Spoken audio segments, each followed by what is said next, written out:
আচ্ছা, এখন এখানে দেখবা রাশিগুলোর বিভিন্ন একক দেওয়া আছে, তারপর এককের গুণিতক দেওয়া আছে, যেমন হচ্ছে মিলি, মাইক্রো, পিকো, ফেমটো, ঠিক আছে, এরকম হচ্ছে ন্যানো, বিভিন্ন ধরনের একক, গুণিতক, উপসর্গ এগুলো দেওয়া আছে। তো আমরা ম্যাথমেটিক্যাল টার্মগুলো যখন ক্যালকুলেশন করবো এগুলো আমাদের এমনিতেই মুখস্থ হয়ে যাবে। এই ডেসি, সেন্টি, মিলি এগুলো মুখস্থ করে নোট করার এখন দরকার নাই, ঠিক আছে, এগুলো আমরা এমনিতেই পারবো।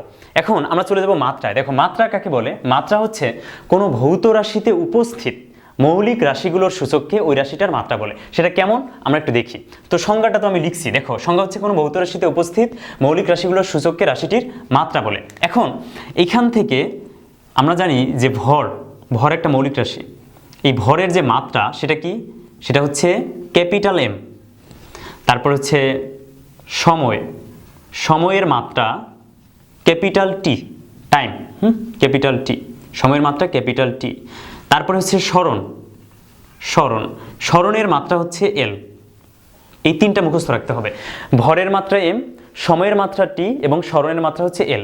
এখন এই তিনটাকে কাজে লাগিয়ে আমার প্রথমে বিভিন্ন রাশির মাত্রা বের করতে হবে। তারপরে ওই মাত্রার সমীকরণের মাধ্যমে আমি বিভিন্ন রাশিকে কি করব, সত্য কিনা এই রাশিগুলা বা শুদ্ধি পরীক্ষা করবে রাশিগুলো, ঠিক আছে। তাহলে প্রথমে আমরা যেটা করব, আমরা কিছু রাশির মাত্রা বের করে ফেলি। মনে করো তোমাকে বললাম যে মাত্রা নির্ণয় করো বল, তারপরে হচ্ছে বেগ, তারপরে হচ্ছে ত্বরণ, হ্যাঁ, ত্বরণের মাত্রা বের করো, তারপরে হচ্ছে কাজের মাত্রা বের করো, তারপরে হচ্ছে ক্ষমতার মাত্রা বের করো। এই মাত্রাগুলো তোমাকে বের করতে বললাম আমি, ঠিক আছে, যে এই পাঁচটা রাশির মাত্রা বের করো। তো তখন আমরা কি করব, কিভাবে মাত্রা বের করা যায় সেটা একটু দেখো।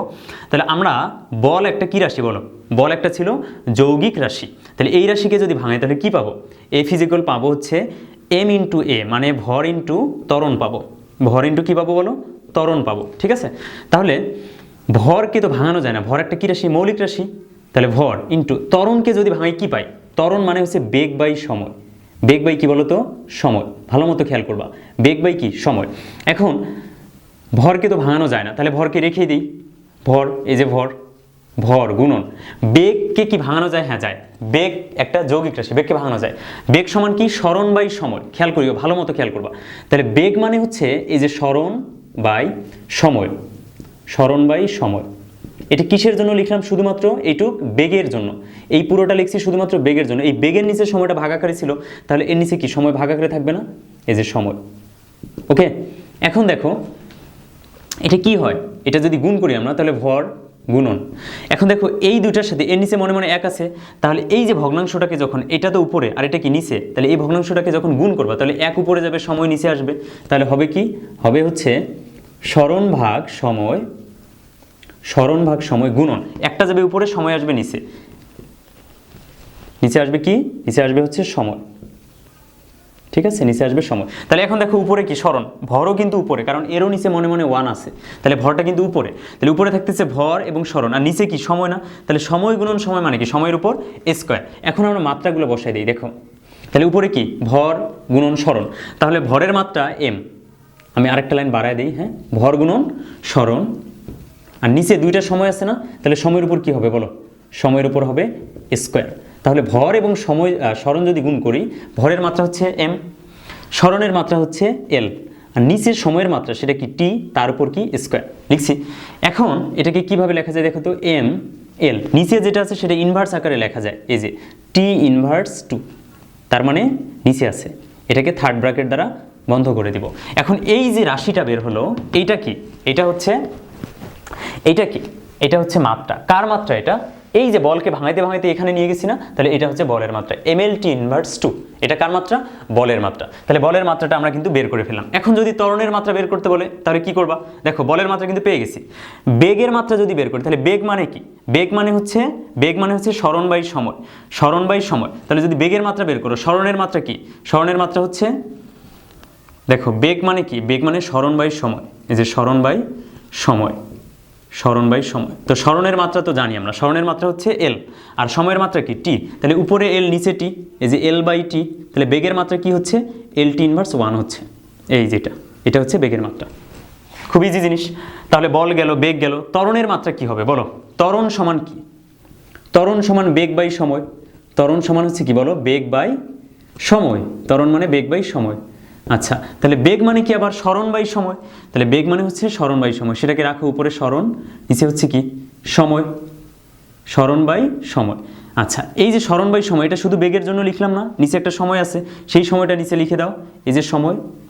এখন যদি গুণ করো তাহলে কি হবে, সময় নিচে মনে মনে এক আছে, তাহলে স্মরণ বাই সময় ইনটু 1 বাই সময়, তার মানে উপরে থাকবে হচ্ছে স্মরণ, নিচে থাকবে কি বলো, সময়ের উপর স্কোয়ার, সময়ের উপর স্কোয়ার। তাহলে স্মরণের মাত্রা হচ্ছে এল, সময়ের উপর স্কোয়ার, সময়ের মাত্রা হচ্ছে টি, তার উপর স্কোয়ার। তাহলে এখান থেকে মানটা পাচ্ছি কি, মানটা পাচ্ছি এল টি ইনভার্স 2, কারণ টি স্কোয়ারটা নিচে আসছে।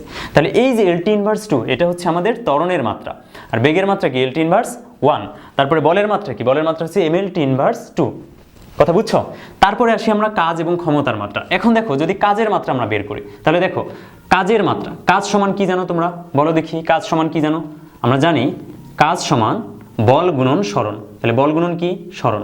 এখন আমাকে বলো তো, আমরা কি বলের মাত্রা বের করছি না, কত সেটা, এম এল টি ইনভার্স 2, তাহলে বলের জন্য এইটা পাইছি না, দেখো তো M L by T square.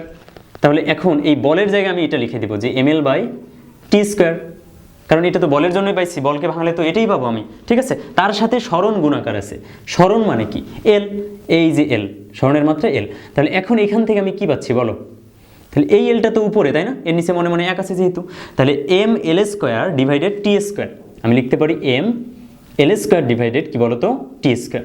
এখন এখান থেকে কি লেখা যায় বলো, তাহলে টি স্কোয়ারটা ইনভার্স হয়ে যায়, তাহলে আমি এখান থেকে লিখতে পারি M L square T inverse 2। তাহলে এই যে এটা হচ্ছে কি বলতো কাজের মাত্রা, এটা হচ্ছে কাজের মাত্রা। এখন কাজের মাত্রা আমরা পেরে গেলাম, এখন যদি ক্ষমতার মাত্রা বের করতে বলে কখনো আমাদেরকে, তাহলে ক্ষমতার মাত্রা কিভাবে বের করবো বলো, ক্ষমতা সমান হচ্ছে কাজ বাই সময়, ক্ষমতা বের করা আরও ইজি, ঠিক আছে। আমি সেটা কোথায় করে দেবো, এই বেগ আর ত্বরণ ইজি যেহেতু, আমি আচ্ছা এই ফাঁকা জায়গাটায় করে দিই, হ্যাঁ দেখো বুঝতেছো তো, এই যে দেখো আমি সিরিয়ালি করে দিই, এটা হচ্ছে 1 নম্বর বল, বেগ কোথায়, এই যে এটা হচ্ছে 2 নম্বর, তারপর হচ্ছে ত্বরণ, এটা হচ্ছে 3 নম্বর, তারপরে কাজ, এটা হচ্ছে 4 নম্বর, ঠিক আছে। আর বাকি 5 নম্বরটা এখানে লিখছি, এই যে দেখো 5, তাহলে 5 কি বলো, 5 হচ্ছে ক্ষমতা। তাহলে ক্ষমতা সমান কি জানি আমরা, ক্ষমতা সমান জানি কাজ ভাগ সময়, একক সময় কৃত কাজকে ক্ষমতা বলে, কাজ ভাগ সময়। এখন কাজের জন্য আমি কি পাইছি বলো তো, কাজের মাত্রার সমীকরণ পাইছি এম এল স্কোয়ার ডিভাইডেড টি স্কোয়ার, কাজের কারণে এটা পাইছি। তাহলে কাজের কারণে আমি পাইছি কি উপরে M L square by T square, তো একবারে এটা লিখে ফেলি যে, আচ্ছা এটাই লিখি না হলে বুঝবা না একবারে, M L square by T square কোথা থেকে পাইছি, কাজ থেকে পাইছি। এইটার নিচে কি আছে বলো তো, সময় আছে না, এটার নিচে আছে হচ্ছে সময়, তাহলে এই যে এটার নিচে হচ্ছে টি। ওকে, এটা বুঝতেছো? এখন দেখো এটাকে কি করা যায়, যদি আমরা গুণ করি তাহলে উপরে থাকে হচ্ছে M L square by T square into, এই টি এর নিচে মনে মনে এক আছে, এটা একটা উপরে যাবে, টিটা নিচে আসবে 1 বাই টি, ঠিক আছে 1 বাই টি। তাহলে কি লেখা যায় বলো, এখান থেকে লেখা যায় M L square by T cube, কারণ স্কোয়ার আর একটা টি মিলে হচ্ছে টি কিউব, তাহলে M L square by T cube, এটা হচ্ছে কি ক্ষমতার মাত্রা, সেটা আমরা এখন এখানে লিখে দিলাম একবারে, সেটা হচ্ছে M L square by T cube. তাহলে এটা কি হবে, ইনভার্স হবে যেহেতু নিচে আছে, এই যে এইটা হচ্ছে ক্ষমতার মাত্রা, বুঝছো। বিভিন্ন রাশির আমরা কিন্তু মাত্রা বের করে ফেললাম। এখন এখানেই কিন্তু আমাদের কাজ শেষ না, এখন কি করতে হবে, এই মাত্রার সমীকরণের মাধ্যমে আমার বিভিন্ন সমীকরণকে সত্যতা যাচাই করতে হবে, বিভিন্ন সমীকরণের শুদ্ধি পরীক্ষা করতে হবে, সেটা দেখো। এখন মনে করো তোমাকে প্রশ্ন করলাম যে মাত্রা সমীকরণের মাধ্যমে, মাত্রা সমীকরণের মাধ্যমে সত্যতা যাচাই করো, সত্যতা যাচাই করো। নিচে কয়েকটা আমি ইকুয়েশন দিয়ে দিলাম, এগুলো হচ্ছে গতি অধ্যায়ের সমীকরণ, যদিও তোমরা এখনও এগুলো হয় অনেকেই পড়ছো, অনেকেও পড়ো নাই, এগুলো আমরা পরবর্তীতে শিখবো। এস ইজ ইকুয়াল ভিটি, তারপরে হচ্ছে মনে করো আরেকটা দিল S is equal UT plus half AT square, এটা দিল। আরেকটা মনে করে দিলাম যে ভি স্কোয়ার সমান ইউ স্কোয়ার প্লাস 2s, ঠিক আছে। এই যে সমীকরণগুলো আমি লিখলাম, এখন তোমার কাছে কোয়েশ্চেন হচ্ছে যে মাত্রা সমীকরণের মাধ্যমে এই সমীকরণগুলোর শুদ্ধি তুমি বের করো বা সত্যতা যাচাই করো। আচ্ছা, তাহলে প্রথম ইকুয়েশন হচ্ছে এস ইজ ইকুয়াল ভিটি। এখন এখানে কোন রাশি দ্বারা কি বুঝে এটা তোমাদের অনেকেই পারো, তারপর আমি একটু লিখে দিচ্ছি। তাহলে এস হচ্ছে কি স্মরণ, এস হচ্ছে স্মরণ, তারপর ভি হচ্ছে বেগ, ভি হচ্ছে বেগ, টি হচ্ছে কি বলতো সময়, টি হচ্ছে সময়। আর এখানে যে ইউ দেখতেছো এটাও কিন্তু বেগ, ইউটা হচ্ছে আদি বেগ, হ্যাঁ, আর ভিটা হচ্ছে শেষ বেগ। তাহলে ইউ হচ্ছে আদিবেগ, ইউ হচ্ছে আদিবেগ। এরপরে হচ্ছে এ আছে, এ মানে হচ্ছে ত্বরণ, এ হচ্ছে ত্বরণ। এরপর হচ্ছে যে আর কি আছে, আর কিছু নেই, এই যে এগুলি, এই কয়েকটা রাশি আছে এখানে। এখন আমরা প্রথম ইকুয়েশন নিয়ে যদি কাজ করি তাহলে খেয়াল করো, প্রথম ইকুয়েশন যদি নিয়ে কাজ করি 1 নম্বর ইকুয়েশন, তাহলে 1 নম্বর ইকুয়েশনের লেফট সাইডে কি আছে? লেফট সাইডে আছে শুধুমাত্র এস। কি আছে? শুধুমাত্র এস। এস কি? এস হচ্ছে সরণ, এস হচ্ছে কি? সরণ। তাহলে সরণের মাত্রা কি? সরণের মাত্রা হচ্ছে এল। এই যে সরণের মাত্রা শুধুমাত্র এল লিখে দিলাম। তাহলে আমি বাম পক্ষ কিন্তু বের করে ফেললাম। এখন আমার কি করতে হবে? ডান পক্ষ নিয়ে কাজ করতে হবে। তাহলে ডান পক্ষ নিয়ে কাজ করি। রাইট সাইড, রাইট সাইড সমান কি দেওয়া আছে বলো তো? রাইট সাইড দেওয়া আছে V into T, V into T. V মানে হচ্ছে বেগ, টি মানে কি? সময়। তাহলে বেগ এবং সময়। এখন বেগের মাত্রা কি বলো তো দেখি? বেগের মাত্রা কি? বেগ মানে ওই যে সরণ বাই সময় পড়ছি না, সরণ বাই সময়। যদি মনে না থাকে আমি এগুলো লিখে দিচ্ছি এখন। দেখো বেগের মাত্রা কি ছিল? বেগের মাত্রা ছিল হচ্ছে, বেগ মানে যেহেতু সরণ বাই সময়, তার মানে এল টি ইনভার্স 1। এল টি ইনভার্স 1, এই যে বেগের মাত্রা এল টি ইনভার্স 1। তারপর হচ্ছে ত্বরণের মাত্রা কি বলো? ত্বরণের মাত্রা ছিল এল টি ইনভার্স 2। ত্বরণের মাত্রা হচ্ছে এল টি ইনভার্স 2, ঠিক আছে। এরপর সময়ের মাত্রা কি? সময়ের মাত্রা তোমরা সবাই জানো, সেটা কি? শুধু টি, ঠিক আছে। এরপর সরণের মাত্রা কি বলো তো দেখি? সরণের মাত্রা কি? সরণের মাত্রা হচ্ছে শুধু এল, হ্যাঁ, শুধু এল। আচ্ছা দেখো, এখন ভি বেগ, তাহলে বেগের মাত্রা কি? বেগের মাত্রা ছিল এল টি ইনভার্স 1। এল টি ইনভার্স 1 মানে কি? টিটা নিচে না, তাহলে এল টি ইনভার্স 1কে এল বাই টি লেখা যায়? যায়। কেন? কারণ টি ইনভার্স আকারে, এই যে নিচে ইন্টু টি। টি মানে কি? টি মানে সময়, সময়ের মাত্রা কি? টি। তাহলে এই পুরোটা থেকে আমি কি পাচ্ছি আমাকে বলো তো দেখি? টি টি কাটা যায় না? কাটা যায়, থাকে কি? এল। এখন দেখো তো বাম সাইড আর ডান সাইড মিলছে কিনা? অতএব লেফট সাইড সমান রাইট সাইড। এই তো শুদ্ধি যাচাই করলাম যে এই সমীকরণটা কি আছে, ঠিক আছে, মাত্রা সমীকরণের মাধ্যমে আমি দেখলাম। এটা গেল প্রথমটা। তারপরে 2 নম্বরটা দেখো। 2 নম্বর বলছে কি? S is equal UT plus half AT square. তাহলে লেফট সাইডে কি আছে? লেফট সাইডে আছে শুধুমাত্র এস। এস মানে কি? সরণ। সরণের মাত্রা কি? এল, এই যে এল, সরণের মাত্রা এল। গেল লেফট সাইড। এরপর হচ্ছে রাইট সাইড। এখন রাইট সাইডে কি কি আছে? ইউটি প্লাস হাফ এ টি এর উপর স্কোয়ার, ঠিক আছে। ইউ কি? একটা বেগ। ইউ কি? বেগ। টি কি? সময়। তাহলে বেগের মাত্রা বসাও। বেগের মাত্রা কি জানি আমরা? বেগের মাত্রা এল টি ইনভার্স 1 মানে কি? এল বাই টি, বেগ ইনটু সময়ের মাত্রা কি? সময়ের মাত্রা হচ্ছে টি, ওকে। তারপরে প্লাস হাফ, হাফ রেখে দাও, এই যে হাফ ইনটু এ মানে কি? ত্বরণ। ত্বরণের মাত্রা কি ছিল? ত্বরণের মাত্রা, ত্বরণের মাত্রা, ত্বরণের মাত্রা এল টি ইনভার্স 2, তার মানে L by T square into সময়ের উপর স্কোয়ার। তাহলে সময়ের মাত্রা কি? বড় হাতের টি, তার উপর কি? স্কোয়ার। বুঝতেছো? খুব ইজি জিনিস কিন্তু। তাহলে এই টি এবং এই টি কাটা যায় না, দেখো এইটি উপরে এইটি নিচে কাটা যায়। তাহলে কি থাকে? শুধুমাত্র এল। এখানে কি থাকে? এই টি স্কোয়ার, এই টি স্কোয়ার কাটা যায়, থাকে হচ্ছে 1/2 এল। তাহলে এই যে হাফ একটা কি? কনস্ট্যান্ট মান না, এটা একটা ধ্রুবক মান। তাহলে এটাকে আমরা বিবেচনা করব না। যদি করো তারপরে একই কথা, 0.5 এল। তাহলে এখান থেকে আসতেছে কত বলো? 1.5 এল। এটা যেহেতু কনস্ট্যান্ট, এইটা আমরা কনসিডার করব না, না করে শুধুমাত্র কি লিখবো? এখানে এল লিখবো, ঠিক আছে। তাহলে দেখো তো লেফট সাইডে এবং রাইট সাইডে একই মাত্রা আসছে কিনা? আসছে। তার মানে অবশ্যই সমীকরণটা কি আছে? ঠিক আছে।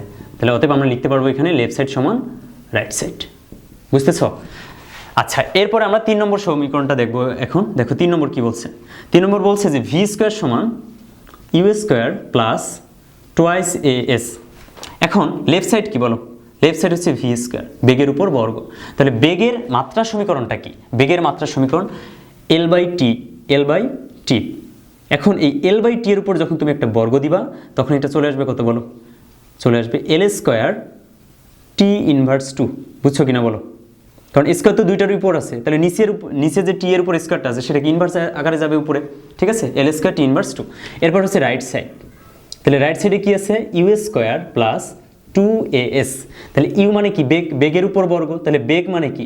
এল বাই টি, তার উপর স্কোয়ার, ঠিক আছে, প্লাস 2 ইন্টু এ মানে কি? ত্বরণ। ত্বরণের ক্ষেত্রে কি? এল বাই টি স্কোয়ার, এই যে L by T square into S এর ক্ষেত্রে কি?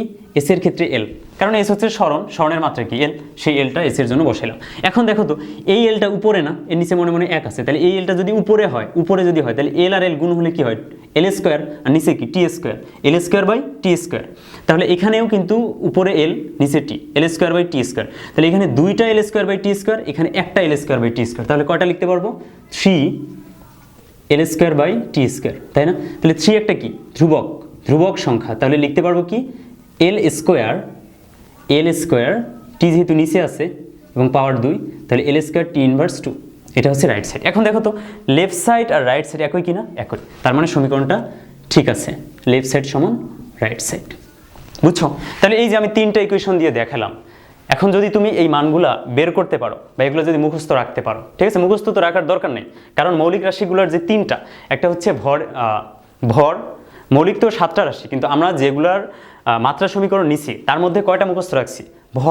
ভর মুখস্থ রাখছি এম, ভরের মাত্রা কি এম, তারপর দৈর্ঘ্যের মাত্রা হচ্ছে এল, সময়ের মাত্রা হচ্ছে কি টি।